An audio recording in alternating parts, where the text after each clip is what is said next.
सत साहिब सतगुरुदेव की जय। बंदी छोड़ कबीर साहिब जी की जय। बंदी छोड़ गरीबदास जी महाराज जी की जय। स्वामी राम देवानंद जी गुरु महाराज जी की जय हो।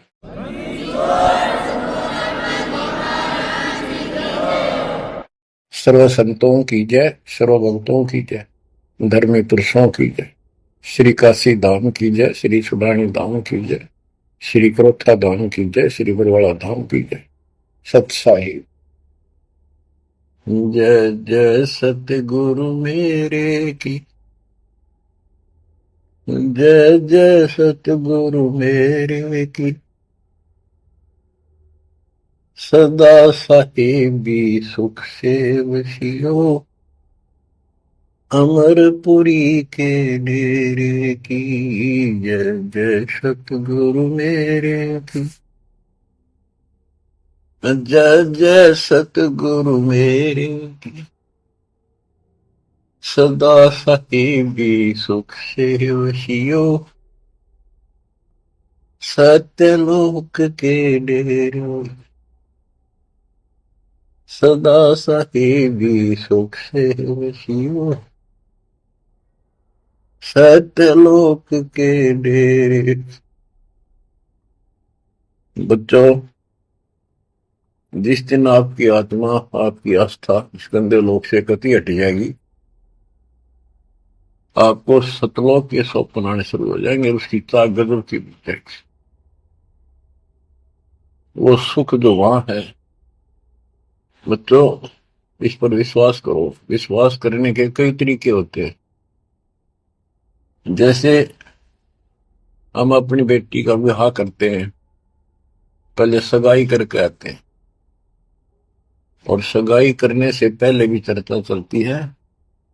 लड़का ऐसा है, उसका ऐसा व्यवसाय है, ऐसा कुछ है, ऐसा उनका घर है, बढ़िया है, ऐसा है।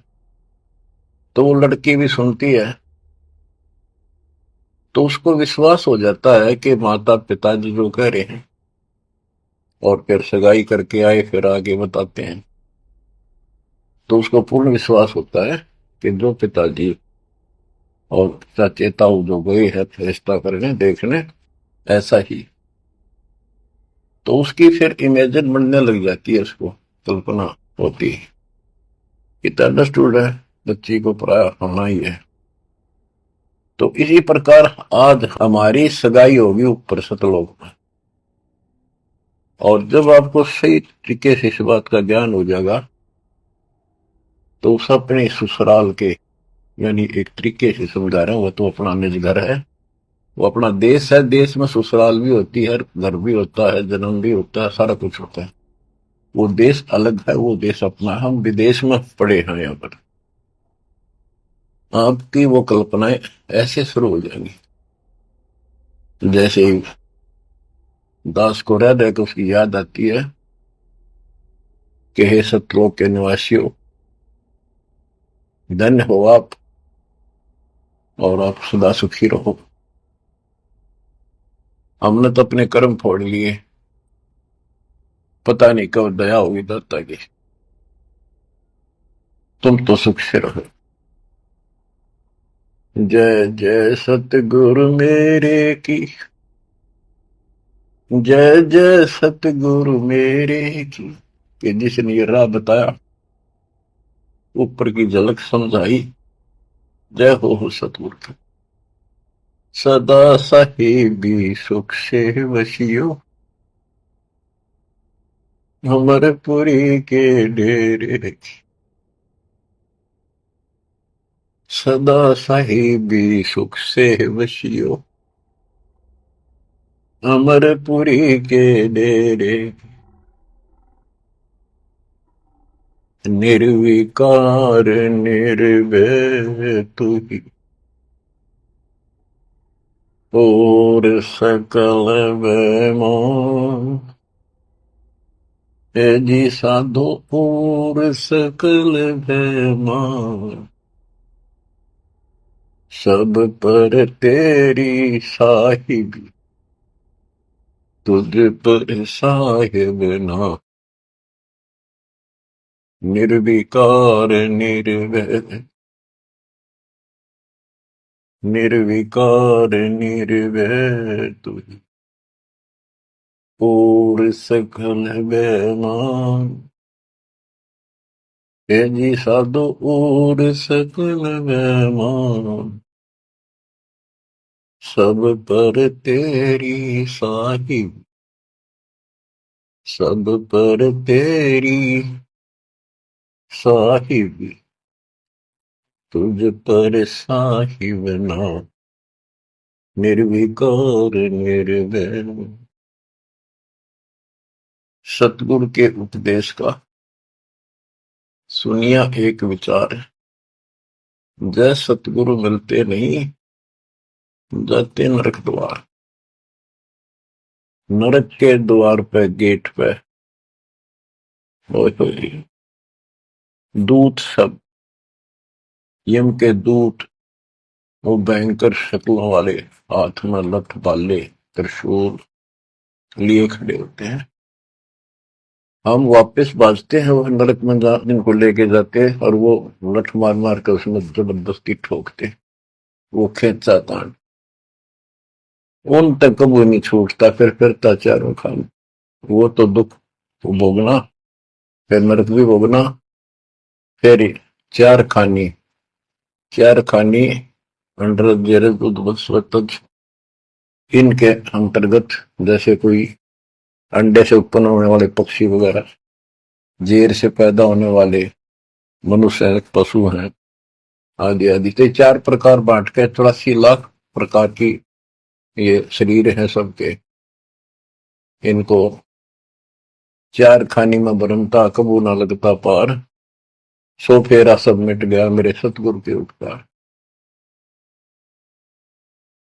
बच्चों, अनजान बच्चे को ज्ञान नहीं होता, वो सर्प आ जाए ना उसको भी खिलौना समझ कर भाग के पकड़ना चाहता है, और पकड़ भी लेता है तो वो डसेगा ही डसेगा और वो मरेगा ही मरेगा। जब उसको ज्ञान हो जाता है, बच्चे को, बड़ा हो जाता है, और उसको बताती है सांप है और इसको डसने से मर जाता है, तो देखते ही दूर भागेगा, उनको शोर मचा होगा, देखो सांप आ गया, सांप आ गया। इसी प्रकार बच्चों को ज्ञान आपको करा जा रहे हैं कि आज भक्ति नहीं करोगे, अगले जन्म में इतने कष्ट होंगे। जिनको ज्ञान नहीं, वो अबोध बच्चे होते हैं, उनको कोई टेंशन नहीं होती, हो जाएगा, वो उसको पता ही नहीं हो जाएगा। अब आपको तो पता लग गया, तो फिर कहते हैं ऐसे सतगुरु ने, जिसने ये राह बताई, गिरु सतगुरु के सिजदा करूं, कर्म छुटाए कोट कोटि, और जय सतगुरु की कोई निंदा करे तो जम तोड़ेंगे पोट।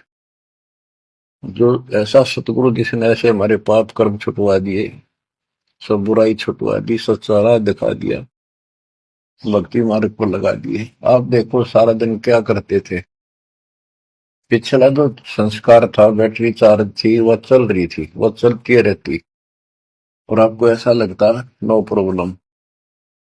जब वो डिस्चार्ज हो जाती, फिर पता चलता दिस इज प्रॉब्लम। अब जैसे जिसके पिछले संस्कार हैं, अब बढ़िया पोस्ट है, घर में सुख है, धन भी है, बाल बच्चे भी हैं, रोजगार भी चंगा है, या बैटरी पिछले जन्मों में चार्ज कर रखी थी, या चल रहेगी जब तक चल रही है, इसकी कैपेसिटी है, इसकी लिमिट है, और जिस दिन वो खत्म होती जाएगी उस दिन उस भले व्यक्ति का समझ में नहीं आओगे कि तो कैर टूटने लगे। तो ज्ञान से सतर्क हो जाते हैं, बैटरी फिर से चार्जर पर लगा दी जाती है, और जो सारा दिन में कर्म करते थे वह, आप देखो, आपको टाइम में कोई ना बकवाद सोचने की, अटपट करने की, बतलाने की, इतना सिलेबस है, ये पूरा नहीं हो सारा दिन में। और नीत आत्मा मान जाती है कि जो करना पड़ेगा यू करेंगे, चाहे दुख पावा चाहे सुख पावा।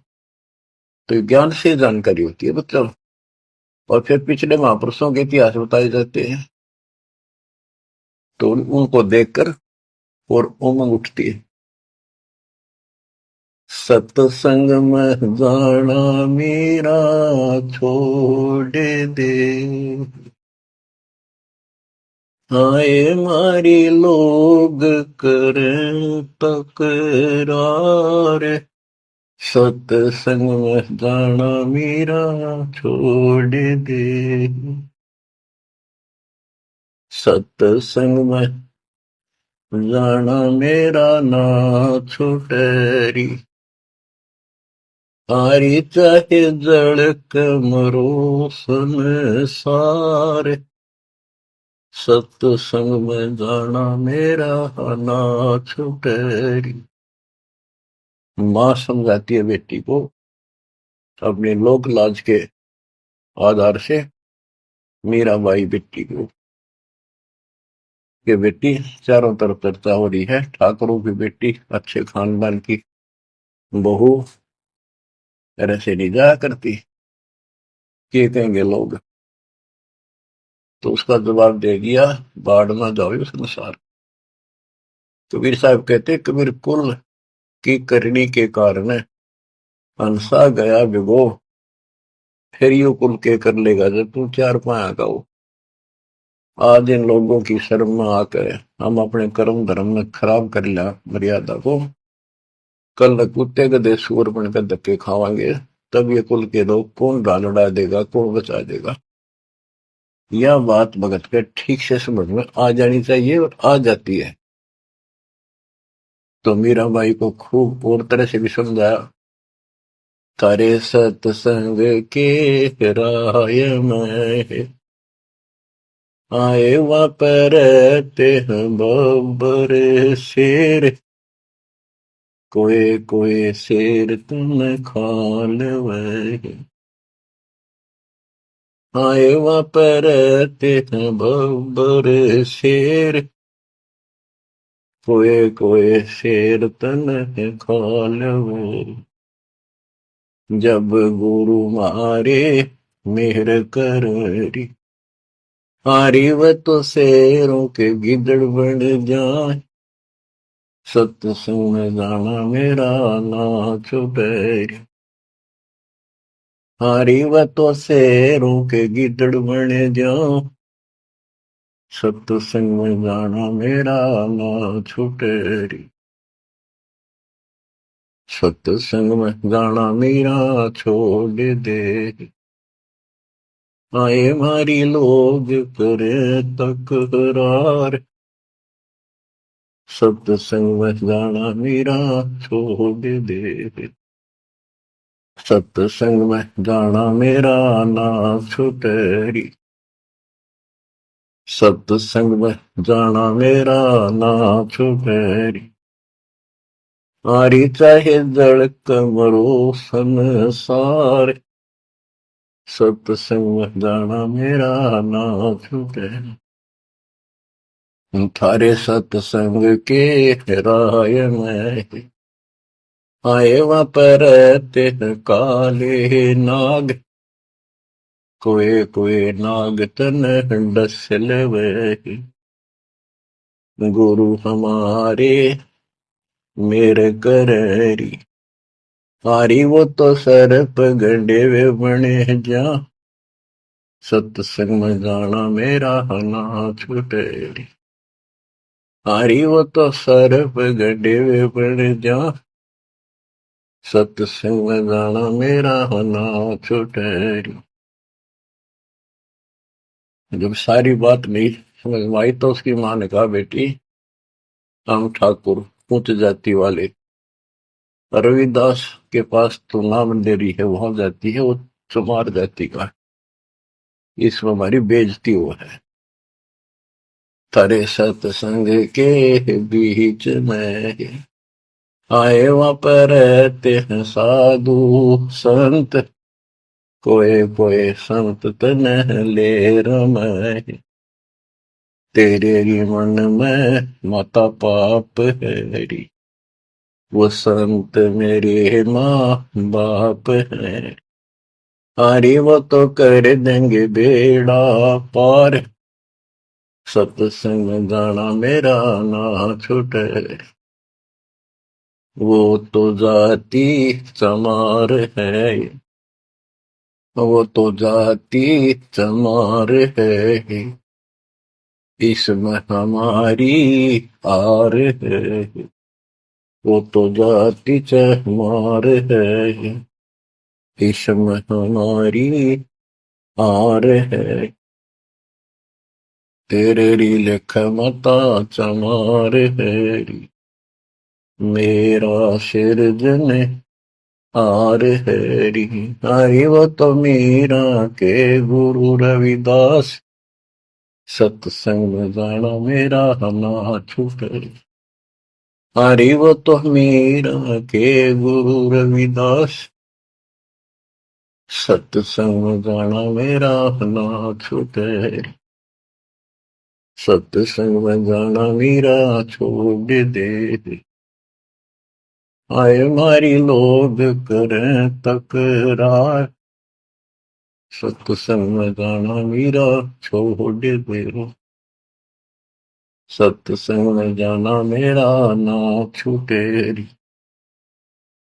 सत्संग में जाना मेरा ना छूटे। हारी चाहे जड़ कर मरो संसार, सत्संग में जाना मेरा ना छूटे। बच्चों, जब आत्मा में यह दृढ़ता आ जाती है, जब उसका लेखा शुरू होता है भगवान के दरबार में, और ये अपने आप आ जाती है, किसके ज्ञान से आती है, पिछले संस्कार से आती है। पिछले संस्कार से आपको राह मिला है, आज से नहीं हो आप। गरीब साथ दो से ती मस्करी चोरा नाल फसाद, मन अखाड़ा जीतेंगे ये युग निगुन के मार। युगों युगों से मालिक आपका पीछे पड़े हुए हैं, आप सत्कर्म मांगियो, इतने प्रमाण दे दिए हैं। कैसे कैसे आप तक पहुंचा जाता है मालिक के द्वारा। रामानंद कितना किले में बंद कर रखा था, वहां कैसे पहुंचे जाता। फिर ऐसा समझा दिया, सबको छोड़ दिया, बाद में जाओ, या ब्राह्मण जाति और इज्जत, कल मैं कुत्ते बढ़ के धक्के खाऊंगा। सब कुछ छोड़ के जो दाता ने बताया वो करने लगे, मैं कल्याण कराया, रास्ते पा गया वो, बीज बो दिया दाता ने उसने, अब मोक्ष हो जाएगा। तो आपको भी पिछले जन्मों से ऐसे तैयार कर करके अब आप यहाँ आ गए। हर तरह से आपके साथ पिक्चर है, वो हर संभव कोशिश से दाता कि आपको निकालो। किसी कलयुग में जैसे अब स्टार्ट होता है, ऐसे होता है। यथार्थ भक्ति मार्ग, कोई अपना दास भेजते हैं, उसको सारा समझा बुझा कर देते हैं, तो वो हजारों वर्षों तक तो सही चलता है। उसके बाद भी, उसके दौरान भी कुछ गड़बड़ कर जाते हैं, लेकिन एक गलती होगी तो उसको दोबारा अगर हो सकता है, मालिक की दया हो जाती है, आसपास जन्म हो जाती, जल्दी मनुष्य का जीवन मिलेगा, इन्हीं के हमारे बच्चों के घर में। नहीं तो फिर पता नहीं कहाँ इसी जगह पटक देगा काल, दूसरे देशों में उन तक पहुंचना फिर कठिन हो जाएगा आप तक। तो इसलिए इस बात ने, जो अब आपको प्राप्त हुआ है ज्ञान, इसको हल्के बना लो, और इसकी तरफ कसक जब बनेगी जब सत्संग ठीक से सुनोगे। सत्संग नहीं सुनोगे तो आपको पता कैसे चलेगा ये कितना अनमोल काम है जो मालिक ने आपके लिए कर दिया, और ये कितना कंपलसरी है अपने लिए इस जीवन में करना चाहिए। तो ज्ञान से पता चलता है। और ज्ञान का भी सुनने का भी इसके पास समय नहीं है, तो तैयार कैसे होगे। जैसे टीचर है, पहली कक्षा से अक्षरों को समझाना शुरू करता है, सारा वर्ष समझाता है, जब जाके कि तक ख और खरगोश लिखना सीखा है, दूसरी कक्षा में फिर और अच्छी बुद्धि बन जाती है, तीसरी चौथी पांचवी छठी आठवीं दसवीं, फिर धीरे धीरे तो वो सुनते रहते हैं टीचर की बातों को, उसमें करते भी रहते हैं जो बताता है, और फिर खेला कूदी भी करते रहते हैं, घर का काम भी करते हैं। तो इसी प्रकार आप ये पीरियड अटेंड करो, सत्संग सुनो अच्छी तरह। आपने बहुत सुन रखे सत्संग, बहुत अच्छी बात है, क्योंकि वो तो एक विस्तार बताया आपको, प्रमाणित किया आपको, ये सिद्ध किया कि ये सच्चाई है जो दास बताओ है। अब ये कुछ सत्संग मालिक की दया से कृपा हो रही है, तो इनको फिर ध्यान से सुना करियो, एक समय निर्धारित कर लियो, एक वो चला कर जो 10-20 मिनट आध घंटा सुनते रहना। तो इससे जागृति बनी रहेगी, हिम्मत बनेगी, संसार की असलियत सामने रहेगी, ये लोक अच्छा नहीं है। दृष्टि पड़े सो धोखा रे, खंड पिंड बरबंड चलेंगे, फिर नहीं रहसी लोका रे, फिर नहीं रहसी लोका। गरीबदास जी वाणी लिखवाया करते थे,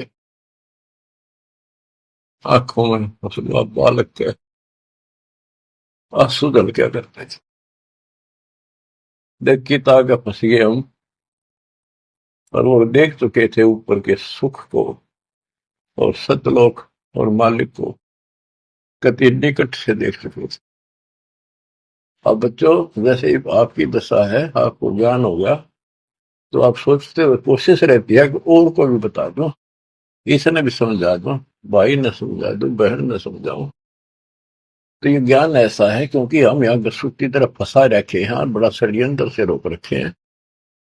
और कबीर साहब की शक्ति के बिना जो काम करे कौन है। कबीर साहब की शक्ति आओगी गुरु के माध्यम से, बगैर तार के लाइट काम करा कोई ना, कितने गुण गाए जाओ उसके। तो गुरु को एक वायर समझ लो, बेसिक एक सिंपल सा है, पर वह पावर उसके अंदर से आओ, वही काम करेगी। तो वो लिखवाते थे, आंखों में पानी भर जाता था, बहुत आराम से बोलते थे ताकि लिखने वाला आराम से लिख ले। कि दृष्टि पड़े सो फना है, फना माने नासवान, नष्ट होगा एक दिन। धर अंबर कैलाश या धरती और यो आसमान और वो कैलाश पर्वत जिसका तुम कहते हो शिव जी रहते, कहते हैं गरीब दृष्टि पड़े सो फना है, धर अंबर कैलाश, या कृत्रिमबाजी झूठ है, सुरत समो श्वास। ये बनावटी है सारा कुछ, यह पृथ्वी बनावटी, यो शरीर बनावटी कृत्रिम, यो शरीर कति झूठा, और ऊपर से इसके ऊपर या चाम लपेट के अंदर सारा हड्डी चाम मांस खून बलगम विष्टा पेशाब ये भरा पड़ा इसके अंदर, ऊपर से चाम लेप के और पेंट कर दिया इसको बाढ़ पे, मिट्टी पे, ये मिट्टी के खिलौने ही है। लेकिन इस मिट्टी से हम सोना बना सकते हैं, मनुष्य वाली मिट्टी के बिना ये बन भी नहीं सकता। तो अब इसका हमें लाभ उठाना है, इससे के हार श्रृंगार में लिपा पोती में नहीं लगा रहना। यह समझ में आ जानी चाहिए आपकी बातें।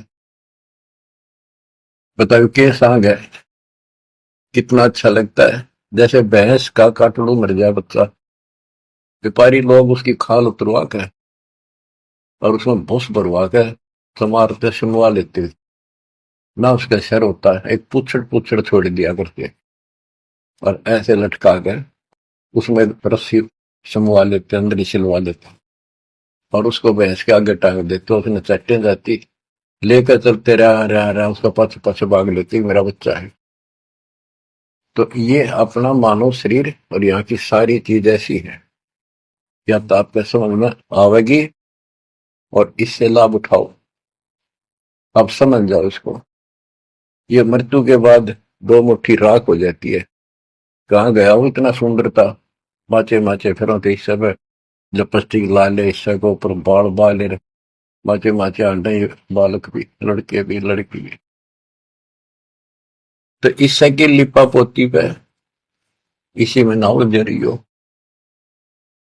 इसको समझ रही हो है क्या।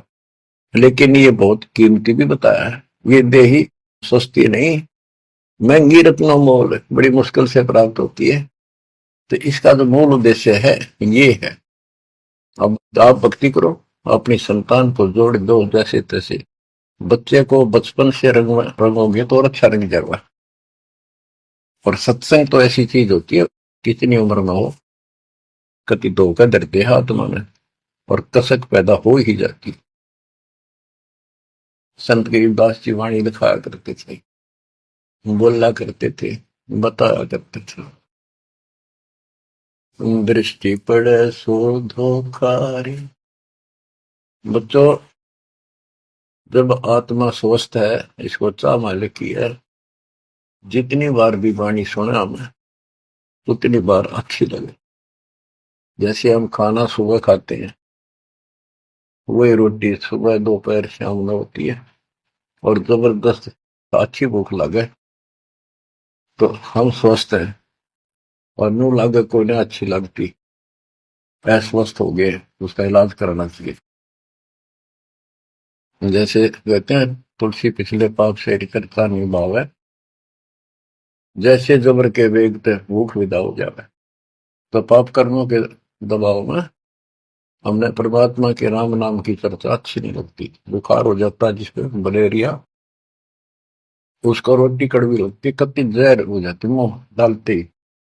वो अपने अंदर कड़वापन है, उसमें रोटी तो उसी है।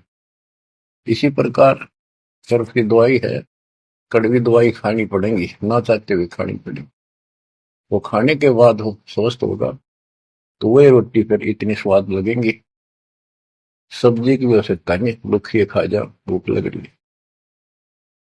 आत्मा पे पाप कर्मों का बुखार है, टेम्परेचर है, तो जिस कारण से हमने परमात्मा वाली जो बढ़िया रोटी खीर हलवा यो भी कड़वा लगे, बकवाद अच्छी लगे, गाने सुन ले है, फिल्म देख ले, वो सारे नकली सारी बनावटी सब पता बकवाद करें और वो अच्छी लगे, तो अज्ञान है, वो कति घोर अज्ञान।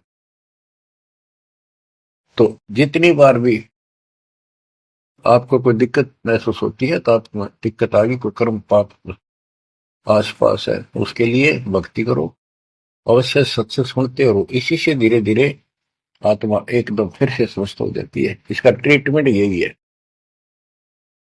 दृष्टि पड़े सो धोखा रे, खंड पिंड ब्रह्मांड चलेंगे, फिर नहीं रहसी लोकारे, ये थिर नहीं रहसी लोका। रजगुण ब्रह्मा तम गुण शंकर, सतगुण विष्णु कहावरे, चौथे पद का भेद नियारा, कोई बिरला साधु पावरे। बच्चों,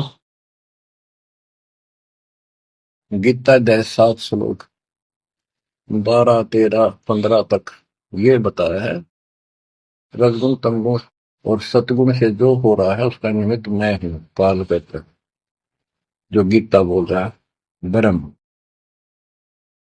जैसे रजगुण ब्रह्मा है, सतगुण विष्णु है, तमगुण शिव जी। ये सूक्ष्म वेद में तो गरीबदास जी ने पहले क्लियर कर रखा।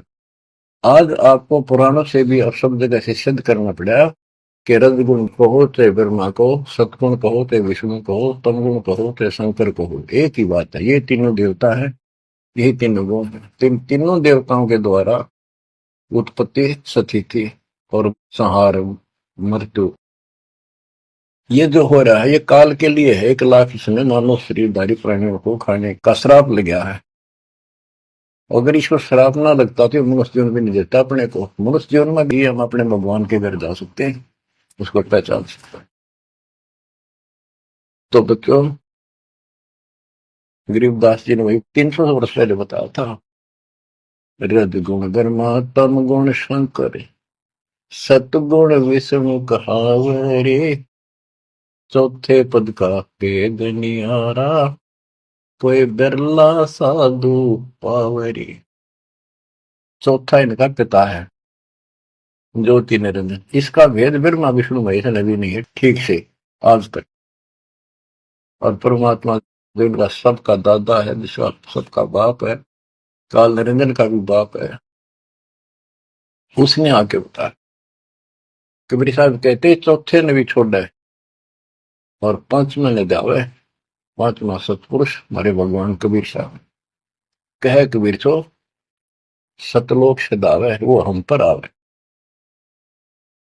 रग यजु है साम अथर्व, ये चारों वेद चित भंगी रे, सुख संवेद वाचे साहिब का, सोहन सासत संगीर। सुख संवेद वाचे साहिब का, सोहन सासत संगीर। गरीबदास जी कहते हैं 4 वेद और ये पुराण 18 यो एक उज्जड़ घेरा है, जिनके आधार से कोई राहत नहीं मिलनी, कोई मोक्ष नहीं होना। तो गरीबदास जी कहते हैं ये भ्रमित ज्ञान से युक्त है, इनमें यथार्थ ज्ञान नहीं है, काल तक के इस घेरे का ज्ञान है। ऋग यजु है साम अथर्व, चारों वेद चितभंगी रे। सुख संवेद वाचे साहिब का, सोहंसा सत्संगी रे। सत्संगी, सत्संग का अर्थ होता है जहां पर भगवान की चर्चा हो पर सच्ची हो। आज तक किसी ने सिर पैर का पता नहीं था बच्चों, ये तो आप समझ लोगे, सियाने हो गए हो, ऐसी बात नहीं, समझदार हो गए हो, बुद्धिमान हो, आपको सब प्रमाणित कर दिया है। किसी के पास भी ज्ञान नहीं विश्व के अंदर आज के दिन दास के अतिरिक्त। ये अभिमान समझो, बड़ाई समझो, चाहे कोई सच्चाई समझो, आप अपनी बुद्धि का लेवल है। आप सूक्ष्म वेद पढ़ रहे हो, उस मालिक का सूक्ष्म वेद बांट रहे हो, आप सत्संगी हो। बच्चों, अलंकार अग है अनुरागी, दृष्टि मुष्टि नहीं आवे रे। अकलोक का भेद न जाने, 4 वेद के गावे रे। जब तुझे ऊपर के लोगों का ज्ञान नहीं, सच्चे लोगों का, स्थान का, वहां के सुख का, अकलोक का अर्थ होता यहां जिसका कभी वर्णन हुआ ना हो, किसी ने उसके बारे में कहा ना हो, जानकारी ना दी हो,